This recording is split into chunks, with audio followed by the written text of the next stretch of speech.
first impression of the table read, I'm still processing it. You know, it's great. It's very exciting to hear the words come alive. You know, and you know, you hear nuances. You know, it's great when you hear a nuance that you were hoping to hear, and then they do it on their own. That's fantastic. And then when you hear a nuance that you weren't expecting, you're like, oh, that's also fantastic.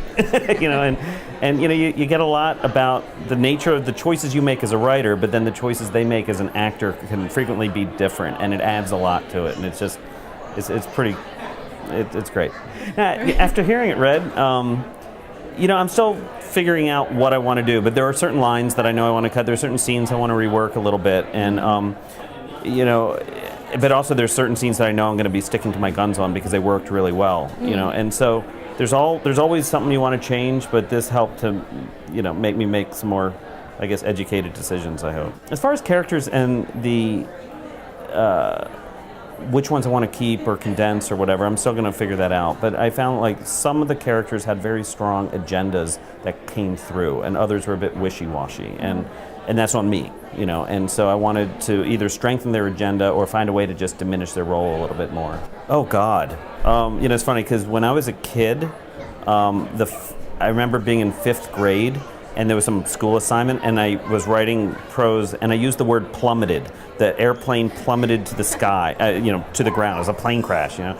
And it's like, I remember as a 5th grader saying, "Ooh, that's a big word," and I liked it. And then later, when we read it aloud in class, you know, I said, "The airplane plummeted," and they're like, "Ooh, what's that mean?" You know.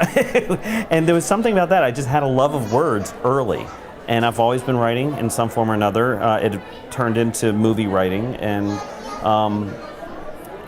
you know, so I guess I was born with a pen in my hand, it felt like, so. Well, my initial plan was novels, you know, and actually I was, even though it's an entirely different genre, I'm a big Stephen King fan, and the first adult novel I ever read was The Shining, and so when I was like 13, it scarred me for life, you know, and then I read a whole bunch of other Stephen King novels, and I realized, like, you know what, as I was growing up older, like as a teenager and stuff, I was thinking, I would love to do what Stephen King did, write great books, that make it into movies and then make good movies. And then eventually I realized, like, well, if I want to go into movies to begin with, why not just start there? So I just basically put my emphasis on movies. Okay. Yeah, well, I've written mainly features and a couple shorts, but I've probably written a couple dozen scripts. Well, the evolution of this script was pretty strange for me because it was opposite the way I normally write. And I was trying to write a screenplay that was something else, and I was stuck. I was holed up in a cabin, the same cabin that is in this movie, actually.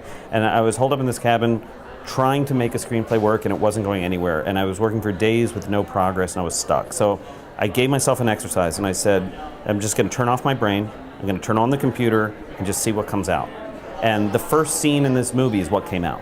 Wow. And it even starts with a writer staring at a blank screen and there's a blinking word, which is stuff I usually hate in movies, but I put it in there anyway.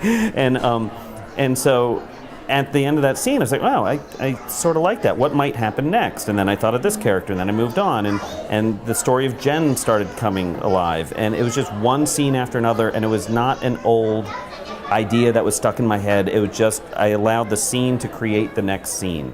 And it just built and built and built. And and a few hours into this, I realized, like, I'm writing much more than I thought I would, and I'm not going to go to bed until I figure out how this ends. And like literally within like 6 hours, I was done with. I got to the end. Wow! It was crazy, and but it flowed. You know, it's interesting. As a guy writing a woman's character, I didn't really approach it that way, because at the time I was creating the story, I was just thinking of what would logically happen from the story, what would go next. And when I realized that I was starting to write about this author's wife, you know, the widow of a suicide, it's like, what would go through her mind? And there's a lot of, whether you're dealing with grief or isolation or insecurity, or, you know, the whole gamut of emotions that are going around, it became much more of an emotionally driven story anyway, regardless of whether it was a guy or a girl. And most guy movies in Hollywood are all action driven, like a guy sets out to go do something. And in this story, it was more about feeling your way through this healing process. And I didn't want to make it sad or depressing or focus on the death or anything like that. I wanted to make it more like, this is someone who's really fighting for sense in her life. And it doesn't matter if you're a man or a woman. You know, you're going to fight in a certain way. And her way was an emotional way. So I was just thinking in those terms. And so I didn't think about it as far as writing a woman. It was just writing someone who's coming to terms with her emotions. My training, I started to study film when I was an undergrad at the University of Michigan. And then I wound up studying at a few other film schools as well. I went to NYU for a summer, Hunter College in New York for a year, and UCLA for a summer as well. So I like to say I got a film degree from University of Michigan, but a film education everywhere else. And then after that I moved to LA and to work in production, and I wound up working a variety of production jobs, and including what turned out to be a 6-year job working for a director as his assistant and development person. And by working development for him, I read a ton of scripts, learned a lot. I was also acting in an acting workshop aside, so I learned it from the actor's perspective as well. So it just combined things. So it was a combination of education and practical experience.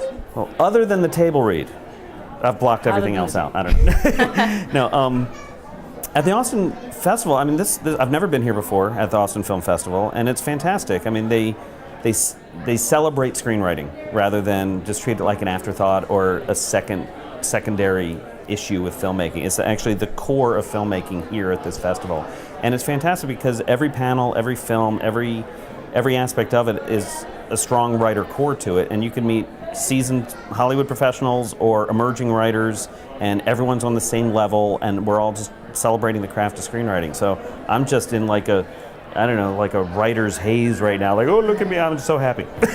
I met Jeff Nichols, who I'm a big fan of his work, and got a little man crush on Jeff Nichols. Great. And there's others too. I met a few people I was very thrilled to get some time with and chat with a little bit. I'd say the greatest value of a table read just comes from hearing the actors interpret your words. It's one thing to hear them say the words, but they could be just reading it. But when they're actually diving in, as they do in a table read, they're actually giving life to it, giving emotion to it, giving timing and rhythm and pacing to it. You can hear when they stumble over a word and you realize that, oh, I overwrote that line. Or you can hear if they're plowing through something, there's something fundamentally in the scene connected, and that's good. But if they're trying to search for meaning, then you know that, okay, something fundamental is missing from that scene. You have to go back and figure it out.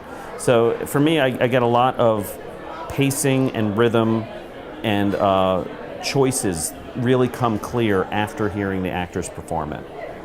If you're a writer, if you're a director, if you're any kind of filmmaker at all, I highly recommend you, come to whatever festival you can. If you can't make it to Austin, then go anywhere else. But come to Austin. It's a great hub of just filmmaking joy.